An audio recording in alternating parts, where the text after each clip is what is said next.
I'm Jim and welcome to Dukeshire Farm's YouTube channel. Today we're going to talk about how to prepare freeze-dried food and prep it. We usually like to start each one of our episodes with a quote of something that we find interesting or just plain fun. Today's quote is from Rebecca Gober. Candy is nature's way of making up for Mondays. True it is. Freeze-drying, unlike dehydrating, will retain 95 to 97% of the nutrients and vitamins that are in the product. So it's very good for long-term storage where you don't have to worry about rot or waste. We get a lot of questions about how we prepare foods for freeze drying. Today we will share some of our trade secrets. What is the first step in preparing foods for freeze drying? First step that I find is to pick good quality ingredients, free of pesticides. If you're doing candy, which everyone always starts with candy, the necessary evil, is find stuff that you know will work, but if it doesn't, you're not willing to waste a whole bunch of money trying it to make it work. Freeze drying takes a lot of practice and tinkering to get it to work right. So what you'll need to do for candy is find something that's soft, not overly sugary, no real hard shells, something like that. Okay. What ingredients will work well in freeze drying? Most ingredients do work well in freeze drying. Fruits, vegetables, all sorts of meats. Candy works really well. Everyone's tried candy, so they know what it's like. Ice cream works well. Milk. Those ones work really well.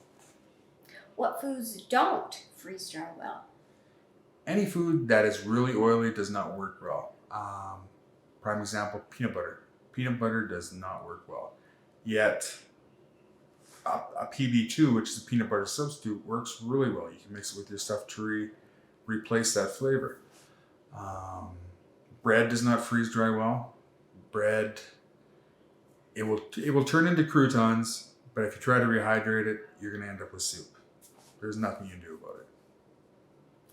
Is there a lot of trial and error involved in making freeze-dried foods? Every day is trial and error. I could do the same project 100 times, and I could get it to work 90% of the time and 10% of the time. No matter what I do, if I do it the same way, it just won't work. Something magical happens that it doesn't work. What substitutes can you use for certain ingredients? A big thing is like sauteing onions. Rather than using oil to saute onions, if you want a package of sauteed onions freeze-dried for future use, you can use, instead of using butter or something like that, or for garlic with butter, use some chicken stock, use some beef stock, use a stock in replacement. If you want to do a cookie or something, a good replacement for the butter is like applesauce. Applesauce works for the oil. Applesauce will work really well. Why is it important to weigh your ingredients before starting the freeze drying process? The reason we weigh all our ingredients before we start is just so we know how much water actually came out to reconstitute it. If we don't know how much water came out of it, we can't really constitute it so you get a presentable product back. You weigh ahead of time, weigh your product when it's frozen there, see how much it weighs, freeze dry it, weigh it one more time, and then subtract the grams or whatever, and you'll know exactly how much water has to be added back to it. Why do you pre-freeze your foods before placing them in the freeze dryer? I pre-freeze them. The main reason I pre-freeze them is to ease the work on my compressor. Compressors and that are expensive on the pumps and on the freeze dryer. So the least amount of work the compressor has to do, the longer it's going to last. Plus, it gives me a chance to see what it's actually going to do when it freezes and expands on a tray, if it'll overflow, so I know if I have a mess to clean up or something like that. When a freeze dryer starts, it usually takes anywhere from, I think the basic setting is like 9 hours for a pre-freeze. You can set it for however long you want. But certain things don't tend to freeze in that 9 hours.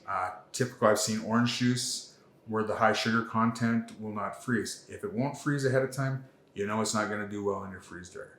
So it's something to watch out for. Why is it a smart thing to line your trays before freeze drying?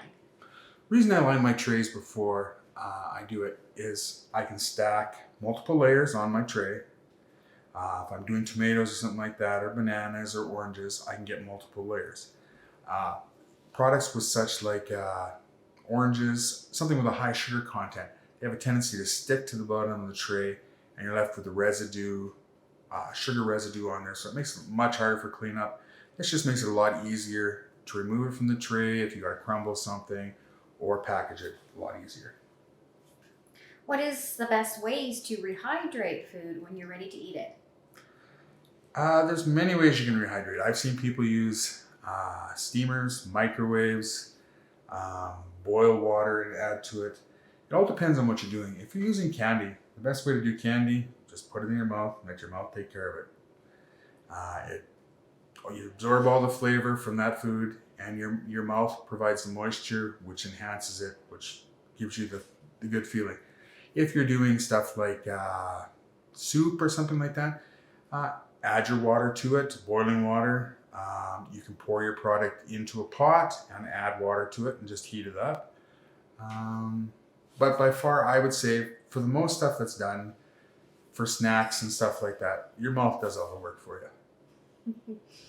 What is the best way to package and store the food once it's freeze dried?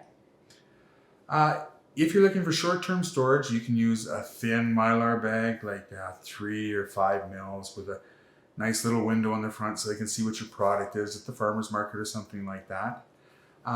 Mason jars work really well. You can vacuum seal the mason jar. It's best still to put an oxygen absorber in each one of these, just in case you get a fluctuation in temperature and you get some condensation happening. If you're looking for long-term storage, what you want to use is a 7 mil Mylar bag. 7 mil. Much more durable. No moisture or anything will penetrate in that if you have it sealed properly. An oxygen absorber. And if you're doing stuff like meat, which once it freeze dries, you get some sharp edges, it's best to place it in a little vacuum sealed bag inside your Mylar bag with an oxygen absorber. That way it's got to puncture through that little plastic bag first before it punches through your Mylar. If done properly, your product can last 25 to 30 years easily in the proper storing conditions. Thanks for watching us. If you have any questions or anything, leave it down in the comments below, and we'll talk to you guys next time.